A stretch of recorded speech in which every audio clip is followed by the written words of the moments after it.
계속해서 아산 지역 5대 뉴스입니다. 민선 8기 반환점을 돈 시점이었죠. 박경기 전 아산시장이 공직선거법 위반으로 시장직을 상실하면서 지역사회가 술렁였습니다.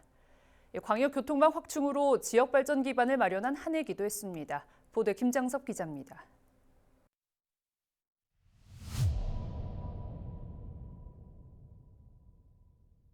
지난 2022년 실시된 아산시장 선거에서 상대 후보에 대해 부동산 허위 매각 의혹을 제기하면서 재판에 넘겨진 박경기 아산시장.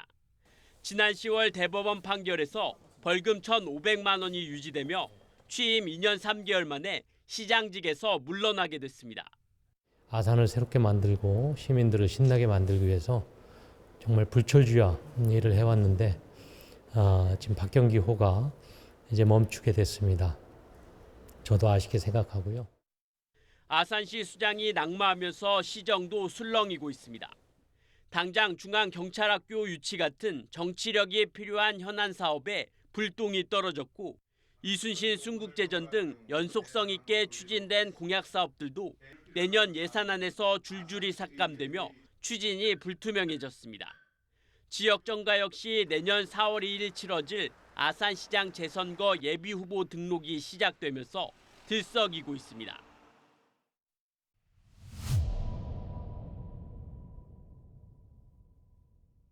지난 11월 서해선 복선전철 인주역이 개통했습니다.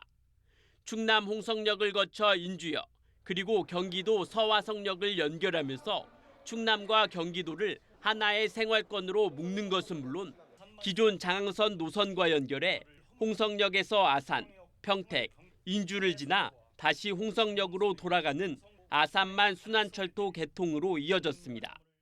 이를 통해 아산만 일대를 반도체와 수소경제, 미래 모빌리티 등 4차 산업을 선도하는 글로벌 경제 거점으로 육성하겠다는 충남도의 베이밸리 메가시티 사업에도 탄력을 받게 됐습니다.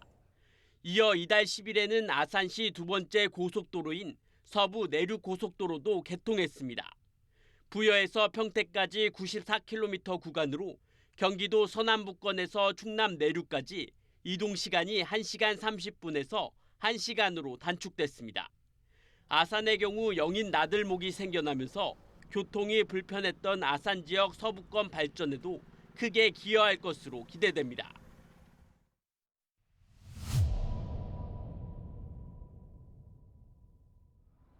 아산시가 경찰병원에 이어 제2중앙경찰학교 유치에 도전장을 내밀었습니다. 경찰인재개발원과 수사연구원, 경찰대학이 자리 잡은 데 이어 경찰학교 유치로 경찰 특화 도시로 발돋움하겠다는 계획입니다. 경찰 종합타운과의 연계는 물론 KTX 천안하선역 등 광역교통망으로 접근이 편리하다는 점과 함께 주변 미니 신도시 개발 사업 추진을 강점으로 내세웠습니다. 그 결과 지난 9월 경찰청이 경찰학교 1차 후보지에 아산시를 선정했고 이제 충남 예산, 전북 남원과 함께 최종 대상지 선정을 놓고 경쟁을 펼치게 됐습니다.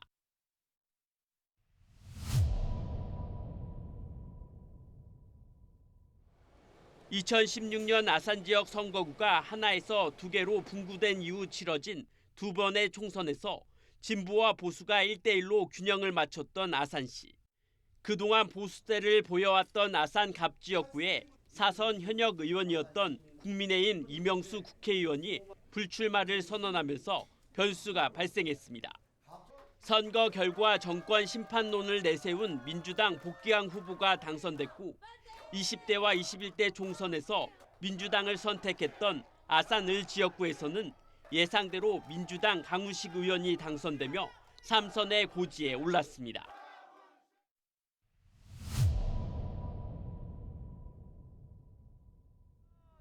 올해 충남 아산FC가 첫 홈 개막전에서 그동안 입어왔던 파란 계열의 홈 유니폼 대신 빨간색인 제3 유니폼을 입고 출전하면서 불거진 축구 정치 도구화 논란. 축구 팬들은 명예 구단주와 구단주의 정당색을 상징하는 데다 총선을 앞두고 벌어진 일에 스포츠를 정치에 이용하고 있다고 강하게 반발했습니다. 이에 이준일 충남 아산FC 대표는 정치적 논란으로 불편을 야기한 데 대해 시민과 팬들에게 송구하다면서 새로운 유니폼을 홈에서 공개하기 위한 것으로 정치적 의도는 전혀 없었다고 해명했습니다. 논란 속에서도 충남 아산FC는 창단 후 최고 성적인 K리그2 준우승을 차지하며 내년 새 시즌의 기대감을 높이고 있습니다. BTV 뉴스 김장섭입니다.